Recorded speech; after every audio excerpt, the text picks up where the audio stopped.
মাত্র এক মাসের মধ্যেই তিনি তার নেতৃত্বে বাংলাদেশ অনেক দূরে এগিয়ে গেছে। জনাব তারেক রহমানের প্রতি অত্যন্ত সারা দেশের মানুষ তারা আশাবাদী, আস্থাশীল এবং এই নেতার নেতৃত্বে বাংলাদেশ অবশ্যই একটা গণতান্ত্রিক, সুখী, সমৃদ্ধ বাংলাদেশে পরিণত হবে এই বিশ্বাস আমাদের সকলের আছে।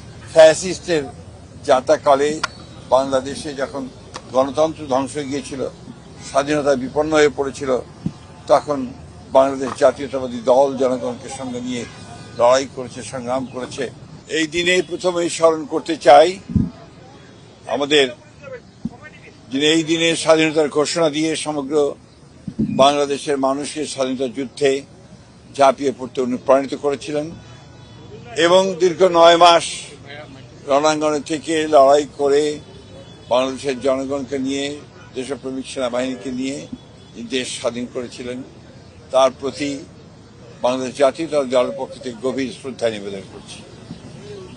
এই স্বাধীনতা যুদ্ধে যারা শহীদ হয়েছেন তাদের প্রতি আমাদের গভীর শ্রদ্ধা নিবেদন করছি এবং একই সঙ্গে বাংলাদেশের মানুষ, অগণিত মানুষ যারা শহীদ হয়েছিলেন, কষ্ট ভোগ করেছেন, আহত হয়েছেন, পঙ্গু হয়েছেন, তাদের প্রতি আমাদের শ্রদ্ধা জানাচ্ছি বাংলাদেশ জাতীয়তাবাদী দলের পক্ষ থেকে। 72 ঘন্টা ময়েশ্চার লক সমৃদ্ধ লিলি বডি ওয়াশ, শিয়া বাটারের গুডনেস স্কিন রিপেয়ার করে রাখে সফট ও গ্লোয়িং। আজকে সেই সূত্রে স্মরণ করতে চাই বাংলাদেশের প্রথম নারী মুক্তিযোদ্ধা দেশনেত্রী বেগম খালেদা জিয়াকে, যিনি সেই যুদ্ধ থেকে শুরু করে তার জীবনের শেষ দিন পর্যন্ত এই দেশের মানুষের জন্য, স্বাধীনতার জন্য, গণতন্ত্রের জন্য সংগ্রাম করেছেন, লড়াই করেছেন। আমরা বাংলাদেশ জাতীয়তাবাদী দলের পক্ষ থেকে তার প্রতি গভীর শ্রদ্ধা নিবেদন করছি।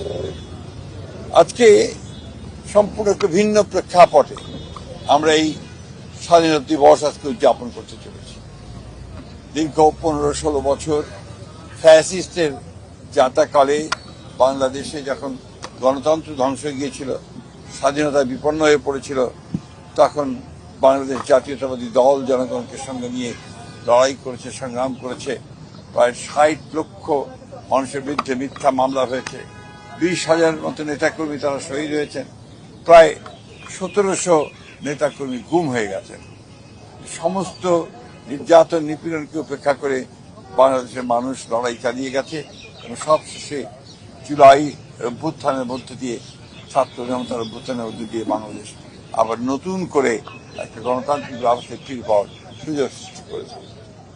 আজকে আমাদের নেতা জনাব তারেক রহমান, যিনি দীর্ঘ 15 বছর ধরে নির্বাসিত থেকে আমাদেরকে নেতৃত্ব দিয়েছেন এবং এখন এই নির্বাচন থেকে শুরু করে অর্থাৎ পূর্বে পর্যন্ত এবং আজকে নির্বাচনের পরে সরকার গঠন করার পরে যিনি তার সম্পূর্ণ নতুন চিন্তা ভাবনা নিয়ে দেশকে গড়ে তুলবার কাজে লিপ্ত হয়েছেন, গড়ে তুলেছেন, মানুষকে সংগঠিত করছেন এবং মাত্র 1 মাসের মধ্যেই তিনি তার নেতৃত্বে বাংলাদেশ অনেক দূরে এগিয়ে গেছে।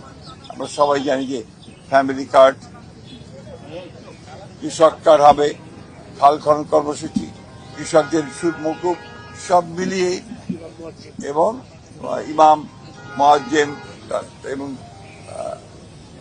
পুরোহিত, তাদেরকে চার্চের পাদ্রী, তাদেরকে যে আপনার ভাতা দেওয়া হচ্ছে, সেটাও একটা নতুন কার্যক্রম শুরু হয়েছে।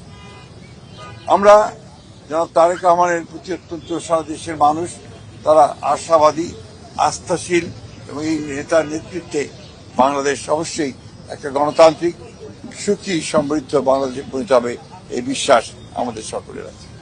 আমরা আজকের দিনে দেশবাসীকে, জনগণকে আমাদের দলের পক্ষ থেকে আমরা আন্তরিক শুভেচ্ছা এবং অভিনন্দন জানাচ্ছি।